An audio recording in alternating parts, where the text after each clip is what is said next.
За 38 дугаар бодлогыг харъя. 3 модон дээр 938 шувуу сууж байв. Хэрв 1-р модноос 2-р мод руу 150 шувуу нисэж очвол. За 1 2 3. 1-р модноос 2-р мод руу 150 шувуу нисэж очвол энэ хоёр модон дээр шувуу тэнцэнэ. За тэгэхээр 1-дээрээс 150 шувуу 2-р мод руу нисэж очно. Гэдэг чинь эндээс 150 шувуу нисээд энэ дээр 150 шувуу ирэхэд энэ хоёр тэнцэнэ гинэ. За тэгвэл тэнцүү нэг гэрчим болдог гэж үзэж болно. Эсвэл нэг гэрчим дээр нэмэх нь 150 болдог гэж үзье. Хоёулаа ингэ. За тэгэх юм бол хэд дээр 150 нэмэхээр нэг гэрчим дээр нэмэх нь 150 гардаг вэ гэсэн үг тий. Тэгэхээр энэ болохоор нэг гэрчим дээр 150 нэмэхээр энэ гарна. Тэгвэл 1-р хийг олохын тулд за нөгөө талаас бас ингэж өчөж болно. Хасах 150-ыг нөгөө дэш нь гарангууд энэ дээр 150 нэмэгдэж орж ирнэ гэсэн үг. Тэгэхээр нэг гэрчим дээр нэмдэг нь 300. 1-р модон дээр ийм шувуу, 2-р модон дээр ийм шувуу байсан гэсэн үг.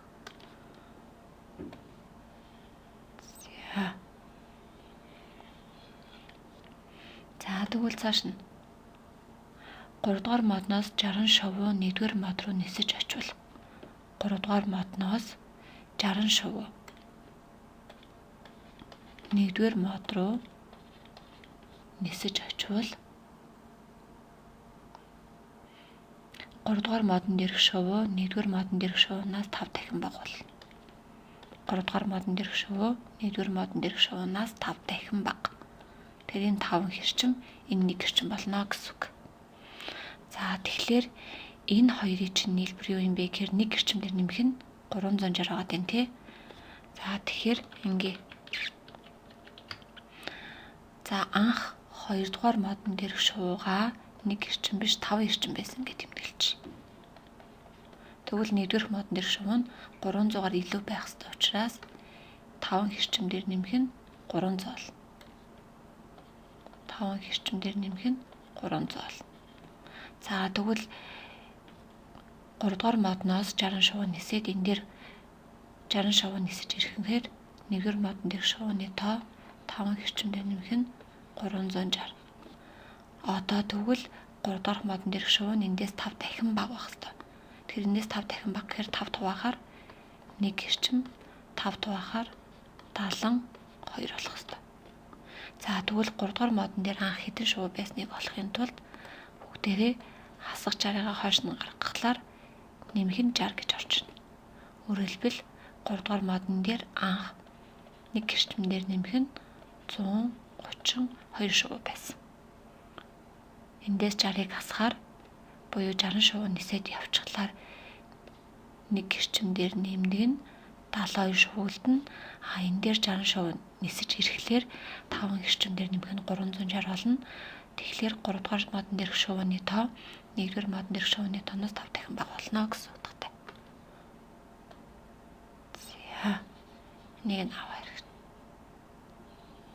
За анх байсан нөхцөлөө авч үлдээ. За одоо тэгвэл 3 модон дээрх шувууны тоо нийтдээ 938.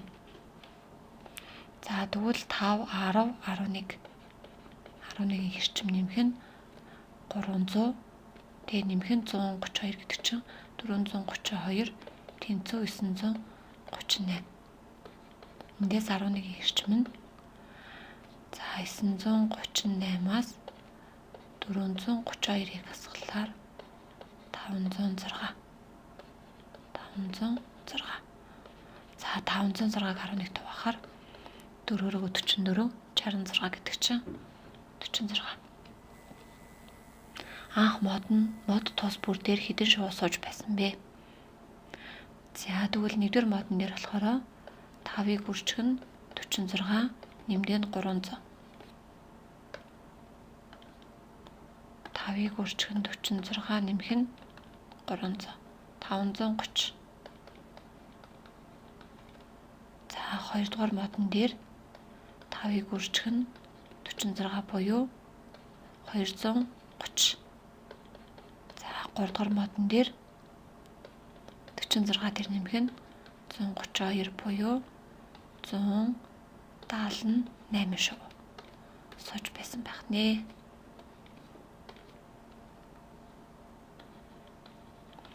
За 39. 3 хүн хийсэн ажилдаа 3400 төгрөг авсан. 1-р хүн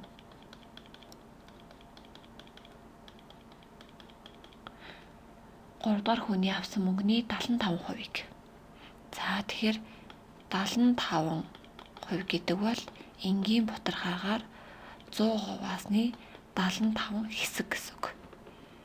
За тэгвэл энгийн бутархаа бид нар хурааж болдог тийм ээ. Хүртэр хуваарийг ижлэх нь би 25 дуваач. За тэгэхээр 75-ыг 25 дуваахаар 3, 100-г 25 дуваахаар 4. Энэ нь юу гэсэн үг юм гэхээр 100-ны 75 гэдэг бол 4-ний 3-таа тэнцэх гэсэн үг. За тэгвэл 1-р хүн 3 дугаар хүний авсан мөнгөний 75%-ийг буюу 4-ний 3-ыг гэсэн үг. 4%-аас-ны 3-ыг тэрийн 4 хуваагддаг байх ёстой. За тэгвэл энэний 4%-аас-нь 3 нь 3 хэрчим. 2 дугаар хүн 3 дугаар хүнээс 2.5 дахин их. Дахин ихээр үржүүлнэ.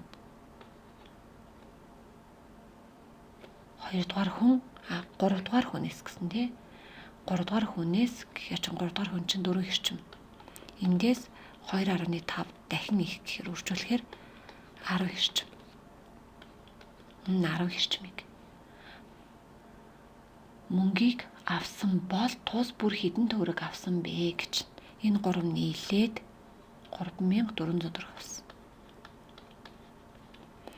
За 13, 17 нийтдээ 17 хэрчим нь 3400. Эндээс 1 хэрчим нь 200.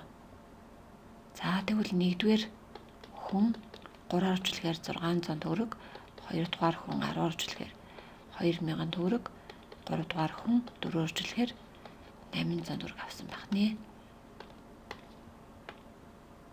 600, 2800.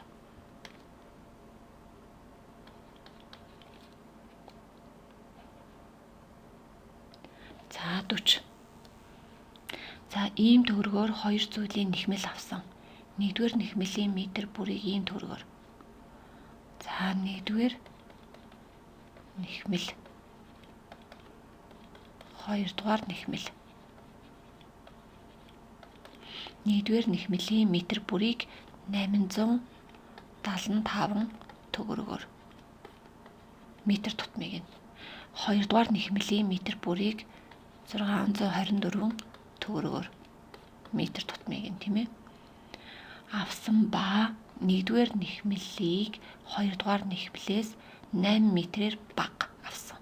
8 метрээр бага гэхээр эндээс 1 гэрчмийг авсан бол эндээс 1 гэрчим дээр нэмэх нь 8 метрийг авсан гэсэн үг. За тэгэхээр 1-р нэхмэл чинь 1 м 875 төгрөгийн үнэтэй юм бол x метр нь ямар үнэтэй юм бэ гэхээр 875 x төгрөгийн үнэтэй байх ёстой. За 2 дугаар нэхмэл 1 м 624 төгрөгийн үнэтэй юм бол x дээр нэмэх нь 8 метр нь ямар үнэтэй юм гэхээр 624 x дээр нэмэх нь 624-ийг үржих нь 8. 4992. 4992 төгрөгийн үнэтэй. Гэтэл 2 зүйлийн нэхмэлийг нийтдээ 28976 төгрөгөөр авсан гэсэн. Тэгэхээр 875 хэрчим дээр нэмэх нь 624 хэрчим нэмэх нь 4992 маань 28976 болох нэ гэсэн үг. За тэгвэл 875 дээр нэмэх нь 624 1499 1499x. За нэмэх нь 4992 тэнцүү 28976. За За тэгвэл одоо эхлээд 28976-аас 4992-ыг хасъя. 23984. Энэ маань 23984. За энийг хуваадаг нь 1499. 16. Нэг гэрчим нь 16 гэдэг чинь нэгдүгээр нэхмэлээс ийм метрийг авсан гэсэн. Нэгдүгээр төрлийн нэхмэлээс. За хоёрдугаар төрлийн нэхмэлээс болохоор 16 дээр нэмэх нь 8 буюу 24 метрийг авсан. Хоёрдугаар төрлийн авсан. За нэгдүгээрээс имийг, хоёрдугаараас имийг авсан байх нэ. За 42, 41. 10.5 кг хатаас нь лир ийм кг хатаасан алим ийм кг хатаасан зөөхийний хольц хийсэн гэж. За лир алим зөөхий. За 10.5 кг хатаасан лир 15.2 кг хатаасан алим 8.5 кг хатаасан зөөхийгээр хальцсан. Бүх хальц 2984 төгрөг болсон ба 1 кг хатаасан лир нь за 1 кг хатаасан лир 1 кг алимнаас 32 төгрөгөөр хямдхан. Алимнаас 32 төгрөгөөр хямдхан. Тэгэхээр ингэсэн үг тийм ээ. Лир маань алимнаас 32 төгрөгөөр хямдхан. Ба 1 кг зөөхийнөөс 20 төгрөгөөр илүү үнэтэй. Лир чинь 20 төгрөгөөр илүү үнэтэй гэхээр энэ нэг гэрчимд нэмэх нь 29 гэсэн үг юм байна. За тэгвэл одоо энийгээ дахиад үчи. Лир нь 1 кг лир 1 кг алимнаас 32 төгрөгөөр хямдхан гэдэг чинь эсэргээрээ алим маань 32 төгрөгөөр илүү үнэтэй байсан гэсэн үг. За энэ болохоор 1 кг-ийн үнэн тийм үү? Тэгэхээр ийм төгрөг нь 1 кг-ийн ийм үнэтэй. Энэ нь болохоор 1 кг нь ийм үнэтэй. Зөөхий нь болохоор 1 кг нь x төгрөгийн үнэтэй гэсэн үг. За тэгвэл 1 кг лир ийм төгрөгтний үнэтэй юм бол 10.5 кг лир ямар үнэтэй юм бэ гэдгийг олъё. За тэгэхээр 10.5-ыг 1 гэрчмээр үржүүлэхлээр 10.5 хэрчим. Дахиад 10.5-ыг 20-аар үржүүлнэ. 10.5-ыг үрждэг нь 20. 210.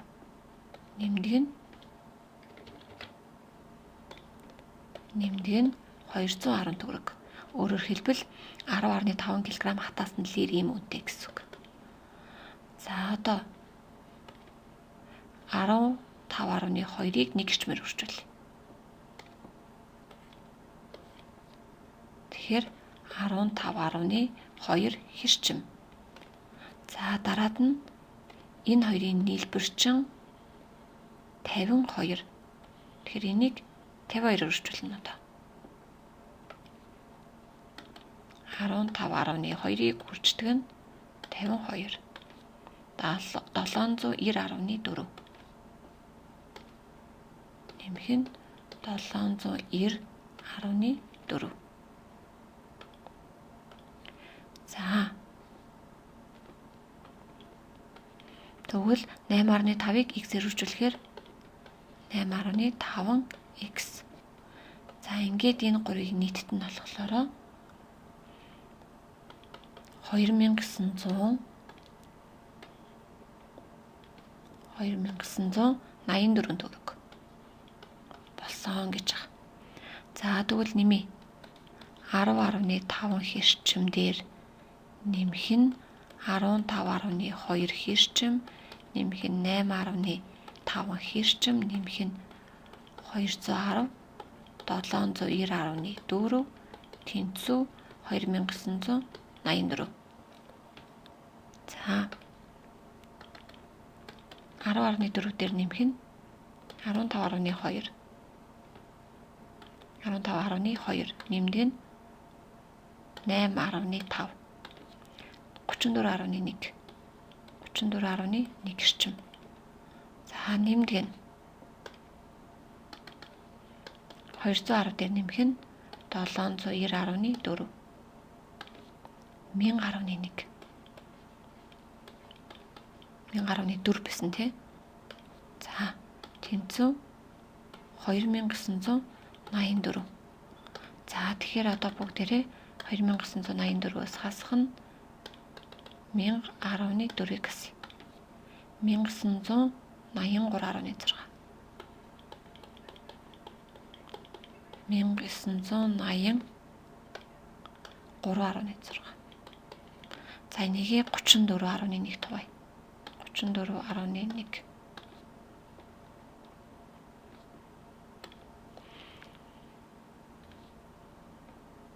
Арван тавны 2.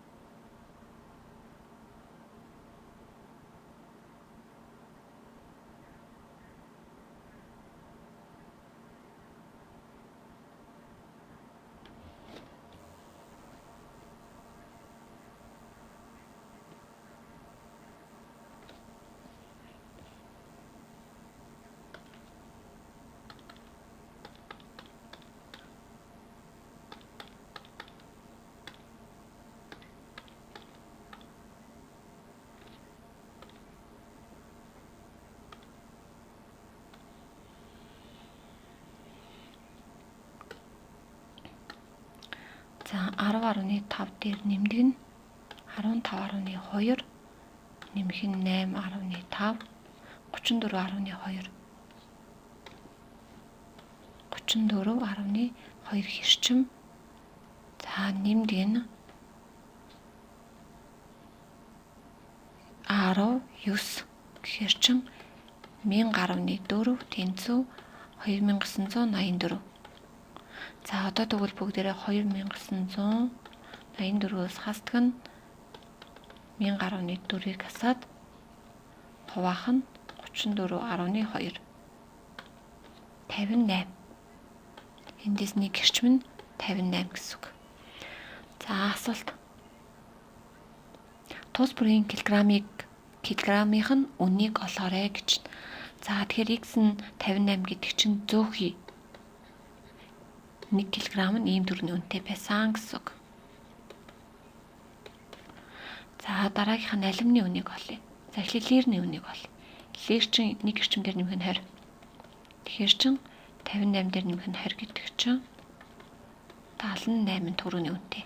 Өөрөөр хэлбэл 1 кг лир гэсэн үг тий.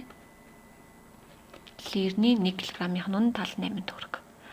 За алюминыхыг олохын тулд 1 эрчимээр нэмэх нь 20 нэмэх нь 32 гэдэг чинь 78 дээр нэмдэг нь 32 110 төгрөгийн үнэтэй килограмм нь алюмины 1 кг-ийн үн 110 төгрөг. Лирнийх нь 78 зөөхний үн 58 төгрөг байх нэ гэсэн үг.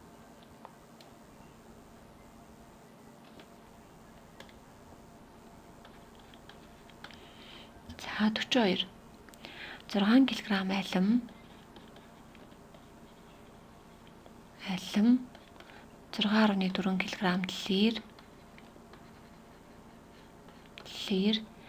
2524-ний үнэтэй буюу ийм төгрөг болохоос гадна 1 кг алюмны үн 1 кг алюм 1 кг лирний үнийн 5%-ны 4-тэй тэнцүү. Алюмины үн нь лирийг 5%-ны 4. 5 хуваах гэдэг учраас 5 эрчим гэж. Тэгээ нэгээ 5 хуваагаа 4-ийг авахаар лирний үн гарна. За тэгвэл энэ болохоор 1 кг алюм ийм үнэтэй. 1 кг лир нь ийм үнэтэй. Тэгвэл 1 кг алюм 4 эрчим юм бол 6 кг алюм гэхээр 4 эрчмийгээ 6-аар үржүүлэхээр 24 эрчим төгрөгийн үнэтэй олно.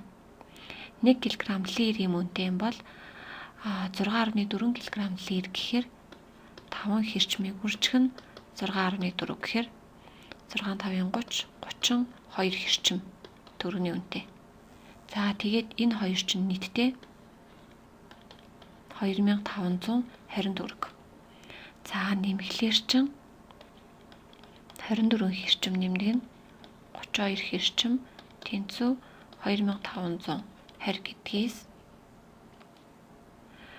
56 хэрчим маань 2500 харь гэсэн үг. 2520-ыг хуваадаг нь 56 45. Нэг эрчим нь 45. За асуулт нь килограмм алин ба лирний үнийг олоорой гэж 1 кг. Тэгэхээр 1 кг алимны үн гэдэг чинь 4 эрчим. 4 эрчим гэдэг бол 4-ийг үржих нь 45. 180 төгрөгийн үнэтэй байна. Өөрөлдвөл 1 кг алим. За харин лир нь болохоор 5 хэрчим буюу 5-ыг үржих нь 45. 225 төгрөгийн үнэтэй. Энэ бол 1 кг лирний үн.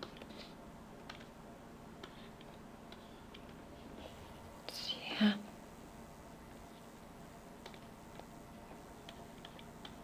43. За ийм метр куб багтаамжтай усан санг дүргэхэд 3 өөр насаас хамтдаа 12 цаг ажиллаад 1-р насаасыг хаасан гэж.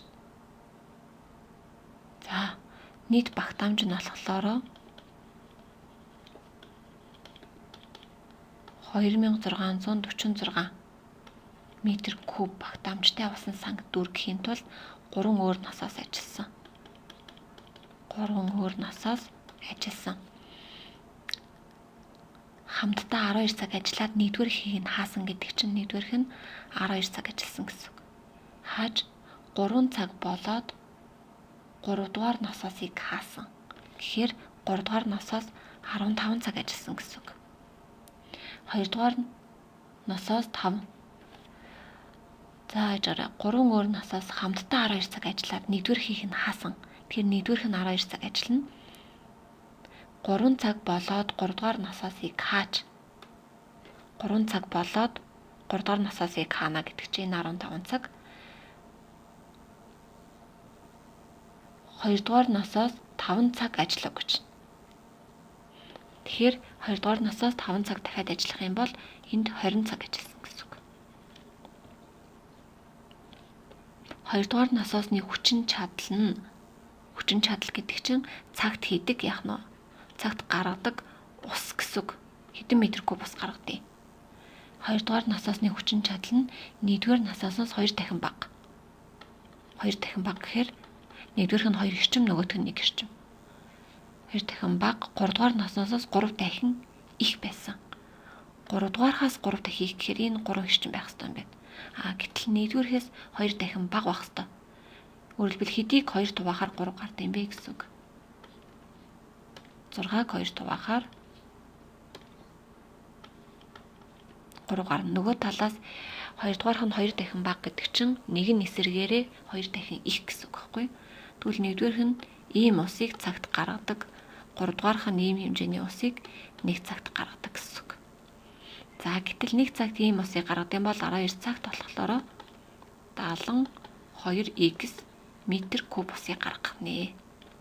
1 цагт 3x усыг гаргадаг юм бол 20 цагт 60x метр куб усыг гаргах нэ.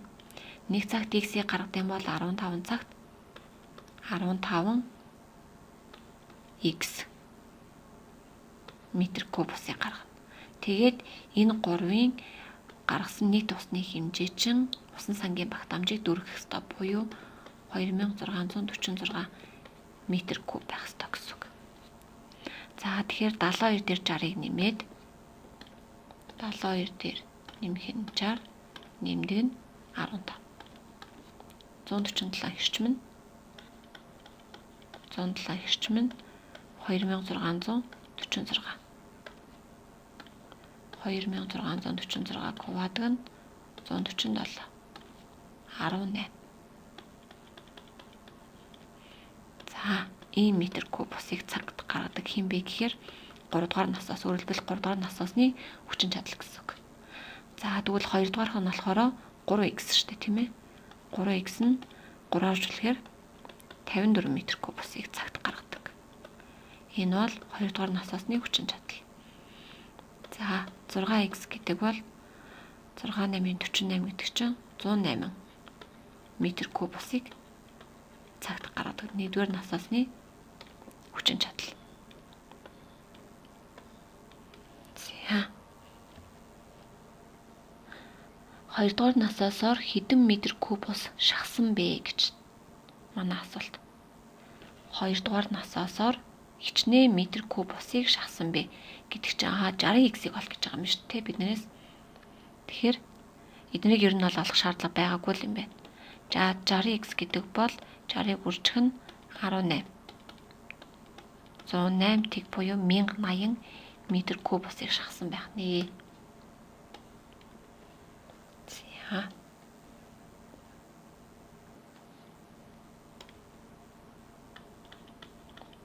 За 44. Бяцхан нуурын ус тасралтгүй жиг дундарнаа. Түүний 183 заа 1 хоног дуудаг.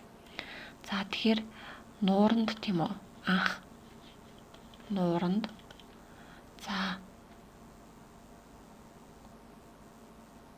Нуур анх ямар хэмжээний устай байсан гэж үзэх вэ? За, x гэхүү. За, нуур ингээ анх тодорхой хэмжээний устай байсан байх ёстой. За, тэгэнгүүт 183 зам болохоор 1 хоногт ууччих. Тэнгүүд нуур анх тодорхой нэг хэмжээний устай байжгаад тэгээд эхний яг нөгөө нэг заан ирснээс хойш 1 хоногийн хугацаанд гэсэн үг тийм үү? За, нэг ийм хэмжээний устай болсон тийм үү? Гэтэл энэ усыг 183 заан нэг өдрийн дотор уугаад дуусгачихж байгаа. За тэгвэл эхлээд бид нэр ингээ нэг заан нэг хоногт x ус уудаг гэ. Нэг заан нэг хоногт x ус уудаг гэ. Тэгвэл 183 заан нэг хоногт 183 x усыг ууна. Өөрөлдвөл нэг заан ганцаараа бүтэн өдрийн хугацаанд x усыг уудсан бол нэг өдрийн хугацаанд 183 шиг заан чин 183 x усыг ууна. Тийм ээ. Тэгэхээр 183 x ус гэдэг бол за энэ заанууд ирснээс хойш эхний 1 хоногийн хугацаанд анх байсан нуурын устаа нийлээ 183 x ус байгаа гэсэн үг. Тийм үү? Өөрөлдвөл 1 хоногт 183 x ус байгаа. Энэ нь болохоор юу гэж ойлгох юм гэхээр нуур нэг анх болохоор нэг юм тодорхой хэмжээний устай байсан. Тэгээд эндээс хойш 1 хоногийн хугацаанд яг нөгөө ус чин ундарсаар агаад 100 нийтдээ яг нийтдээ 183 x устай болчихж байна гэсэн санаа. Анх бол яг нөхөр нууранд ийм тогтмол ус байсан байгаа байхгүй юу? Тэгэнгүүт эндээс хойш 1 хоног өнгөрөхөд яг нөгөө чинь тасралтгүй жиг дундарч байна гэдэг чинь өдөр болгон тодорхой хэмжээний яг ижил хэмжээний ус ундарч гарч ирэх ёстой гэсэн үг. Одоо юу гэдэг өдөр болгон одоо юу гэдэг 20 литр ус ч юм уу тий 10 литр ус ч юм уу ингээд ундрах ёстой. Гэхдээ ингэж хэмжсэн хугацаа хэмжснээс өмнө болохоор тодорхой хэмжээний ус нууранд анх байсан гэж үзэн штэ. Нэг ийм нуур ус байжгаад тэгээд 1 хоногийн дараа ийм хэмжээний ус ундарч гарч ирээд тэгээд нийтдээ нийтдээ 183 x ус толчж байгаа гэсэн үг байхгүй юу? Хэмжснээс хойш 1 хоногийн дараах ус нь энэ анх байсан устаа нийлээд 183 x устай болсон гэж ойлгоно. За тэгвэл 37 заан 5 хоногт уудагаа гэж. Тэнгүүд нэг заан чинь өдөрт x осоодаг. Тэгвэл 37 заан чинь болохоор 37 заан чинь өдөрт тийм үү? Нэг өдөрт 37 x усыг байна. Энэ чинь нэг өдөрт гэхгүй юу? Нэг өдөр буюу нэг хоногт. Тэгвэл 5 хоногт гинэ. Тэгэхээр 37 x-ийг 5-аар үржүүлэхээр 185 x усыг ууж дуусгах байх нэ гэсэн үг. Тэгэхээр юу гэсэн үг вэ гэхээр за нэг нуур ийм устай байсан нэг хоногт ингэж ундарсан бол дахиад 2 хоногт яг ижил хэмжээгээр ундраад 3, 4, 5 хоногт гэсэн чинь яах нь нийтдээ 185 x устай болчих жоо гэсэн үг. За тэгэхээр одоо энэ дээр ингэж чи. За нэг хоногийн дараа тийм үү 183 x устай болж байна. Тэгвэл 5 хоногийн дараа гэсэн үг шүү дээ, тийм ээ. 5 хоногийн дараа 185 x устай болох юм байна. Тэгэнгүүт юу гэсэн үг юм гэхээр энэ хоёрын зөрүүг нь олчингууд 4 хоногийн хугацаанд 2x ус ундарч гарч ирсэн байна, тийм ээ. 4 хоногт ийм ус ундарч гарч ирдэг. Тэгвэл эндээс 1 хоногт тэгвэл ямар хэмжээний ус ундардаг юм гэхээр 2-ыг 4 хуваана гэсэн үг. 2-ыг 4 хуваахаар 1.5 буюу 1.5x ус 1 хоногт ундардаг. Тэгвэл нэг заан хэдэн хоногт уух вэ гэж. Нэг зааныг би n дээр нэмэх 1 хоногт уудаг гээ. Хоногт уудаг гээ. N дээр нэмэх 1 хоногт. За яагаад n дээр нэмэх 1 хоногт уудаг гэж үзээд байна уу гэхлээр за 1 хоног нь болохлоороо эхний 1 хоног нь болохлоороо за энийг хэлээд байна. 1 хоногт 1 хоногийн дараа гэхэд 183x ус байсан шүү дээ. Тэнгүүд за нууранд болохоор 1 хоногийн дараа 183x ус байсан. Тэгээд өдөр болгон буюу 1 хоногт 0.5x ундраад байгаа бол n хоногт яах юм гэхээр 0.5 nx ус ундрах ёстой. За энэ бол нуурын усанд гарч ирж байгаа усны хэмжээ. За тэгвэл энэ усыг чи яах нь гэхээр нэг заан ууж дуусгах ёстой тийм үү? Тэгвэл нэг заан өдөрт x ус ууд юм бол нэг заан n дээр нэмэх нэг өдөрт ямар усыг уух юм гэхээр нэг өдөрт x-ийг ууж байгаа юм чи n дээр нэмэх нэг өдөрт ийм хэмжээний усыг уух ёстой. Буюу уус зааны уусж байгаа ус нь нуурын ундарч байгаа устай тэнцэж яах нь заан энд байгаа усыг n дээр нэмэх нэг хоногт ууж дуусгана гэж ойлгоно. За тэгвэл эндээс 183 хэрчим нэмэх нь 0.5 n хэрчим тэнцүү одоо энийг үржүүлээ. Энийг иш нүржүүлээд энийг иш нүржүүлэх гэсэн. n хэрчим нэмэх нь 1 хэрчим болох нь тийм ээ. За одоо тэгэнгүүтээ бүгдэнд нь хэрчим байгаа учраас бүгдийг 1 хэрчимд нь хуваагаад өгч.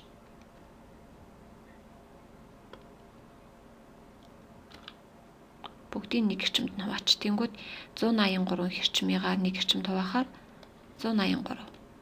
За нэмдэг энийг 1 хэрчимд хуваахаар 0.5 n. Энийг 1 хэрчимд хуваахаар n. Энийг 1 хэрчимд хуваахаар 1. За одоо тэгвэл энд нэмэх нь 1 вэ? Энд нэмэх нь 183 байна гэсэн үг тийм ээ. За хоёр тэгштгэлийн хоёр талаас бүгдээрээ за нэгийг хасчээ. Нэгийг хасчээ. Тэгэхээр 183-аас нэгийг хасгаар 182. Эндээс нэгийг хасгаар n. Хэд дээр 0.5 n-ийг нэмэхээр 1 n гардаг юм гэхээр 0.5 n дээр гэсэн үг тийм. Тэгэхээр энэ маань 0.5 n-тэй тэнцүү байх ёстой. Өөрөлдвөл 0.5 n гэдэг бол 182. За тэгвэл одоо энийг 2-оор үржүүлэхлээр n нь 300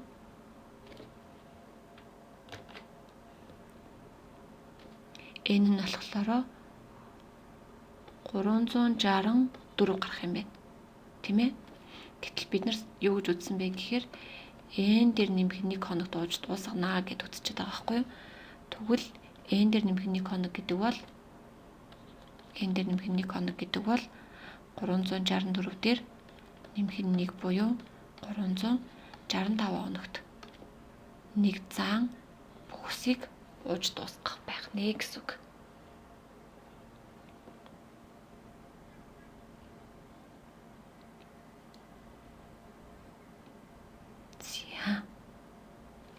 Дараагийнх нь 45.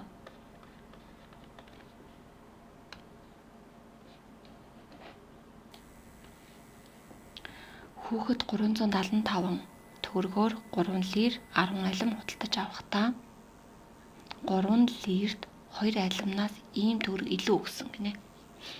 За эхлээд 3 лир нэмэх нь 10 алим 375 төгрөгийн үнэтэй. За тэгвэл 3 лирт нь 3 лирний үнэнд 2 алимнаас 51 төгрөг илүү өгсөн. 2 алимнаас 51 төгрөгийг илүү өгсөн гэдэг чинь гэсэн үг. 2 алиманд x төгрөг өгсөн. Харин 3 лирэнд x дээр нэмэх нь 51 төгрөг өгсөн гэсэн үг. За тэгвэл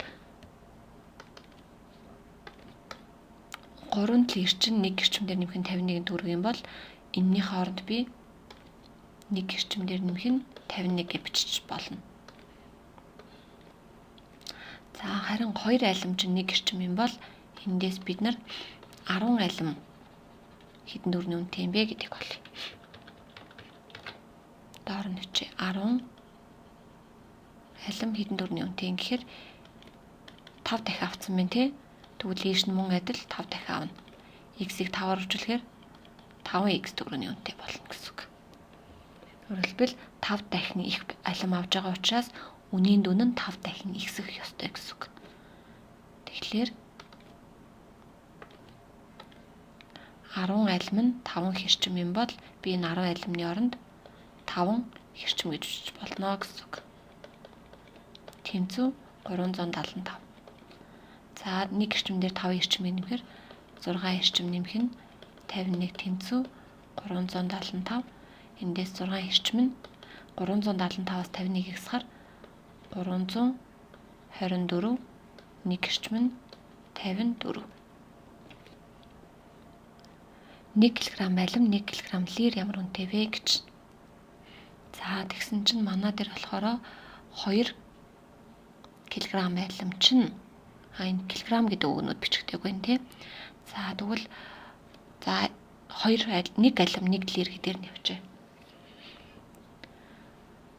2 алим чинь тэгвэл манайхаар x төгрөг буюу 54 төгрөгийн үнэтэй 2 алим. Тэгвэл эндээс 1 алим 2 туваахаар 27 төгрөгийн үнэтэй болж таарах нэ. 1 алим юм үнэтэй. За тэгвэл 3 лир чин 1 гэрчмээр нэмэх нь 51. Энэ дээр 51-ийг нэмэхээр 105 төгрөг. Тэгвэл 1 лир чин 3 туваахаар 35 төгрөг гэсэн үг.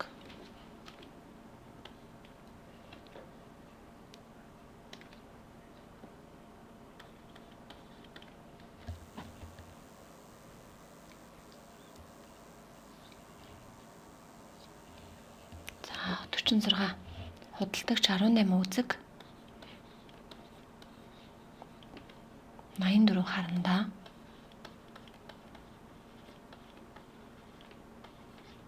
9200 1 төгрөгөөр үн тохирон худалдаваа гэж.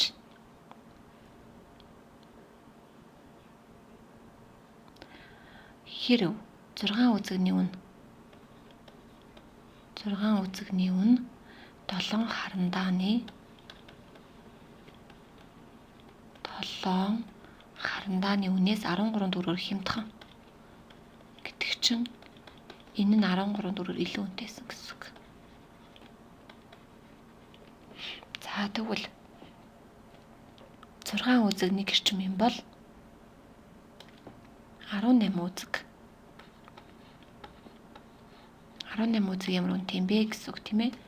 Тэгэхээр үзэгний тоог хэд дахин хэсэгдсэн бэ вэ гэхээр 3 дахин хэсэгчиж. Тэгвэл үнийг мөн адил явах нь 3 дахин хэсгэх ёстой. Үн 3 дахин хэсгэх ёстой гэсэн үг тийм. Тэгэхээр энэ нь 3 эрчим төгрөг болно. Өөрөлдвөл 18 үзэг нь 3 эрчим. Тэгвэл би 18 үзэгний оронд 3 эрчимийг тавьж болно гэсэн үг. Эндээс 3 эрчим. За нөгөө талаас 7 харандаа чинь ийм үнэтэй юм бол 84 харандааны үнийг олж болно. 84 харандаа. За энэ дээр харах юм бол хэд дахин хэсгсэн бэ нөхөр зөвхөн дахин хэсгсэн тоог л харна. Эсвэл магадгүй дахин багасгасан байж болно. 12 дахин хэсгэж тийм үү? Өөрөлдвөл 12 ширхэг 7 харандааг авсан гэсэн үг. 7 харандааг 12 удаа авсан гэсэн утгатай тий. Тэгвэл энийг мөн адил яах нь 12-оор үржүүл. X-ийг 12-оор үржүүлэхээр 12x. 13-ыг 12-оор үржүүлэхээр 156. 156. За тэгвэл 84 харандаа ийм үнэтэй юм бол энэ 84 харандааны оронд бүгдээрээ 12 эрчимээр нэмэх нь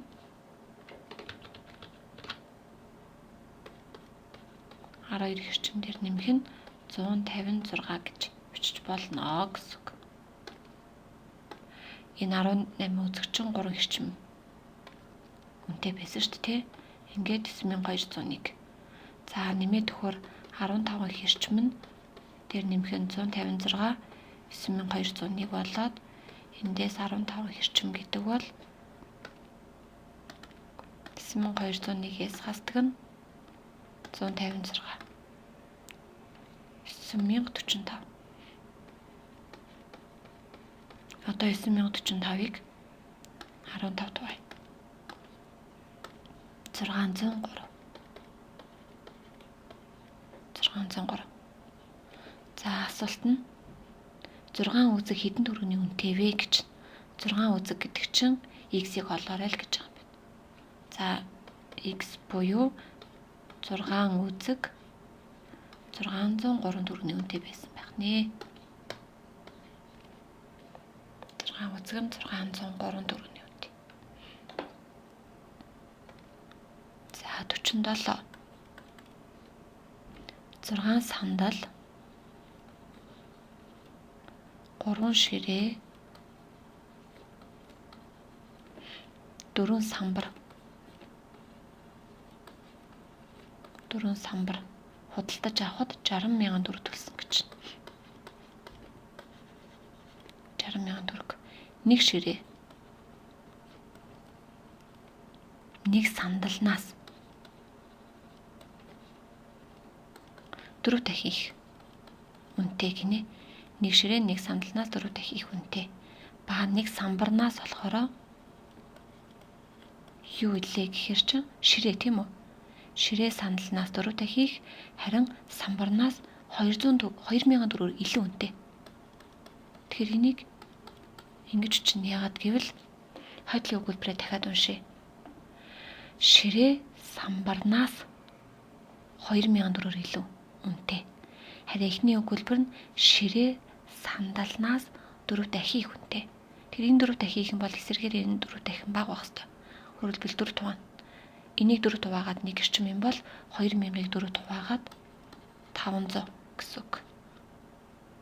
За тэгвэл одоо эндээсээ 1 ширээ юм үнэтэй юм бол 3 ширээг олъё.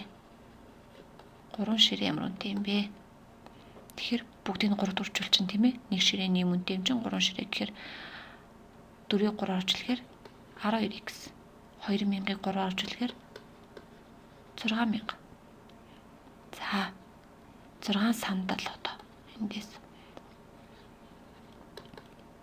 Нэг сандал ийм үнэтэй бол 6 сандалыг олохын тулд 6-аар хөрвүүлнэ.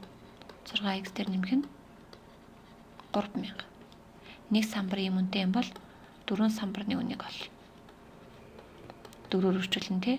4-4-ийн 16x. Одоо эдгээр чинь нийлээд 60000 төгрөг үнэтэй.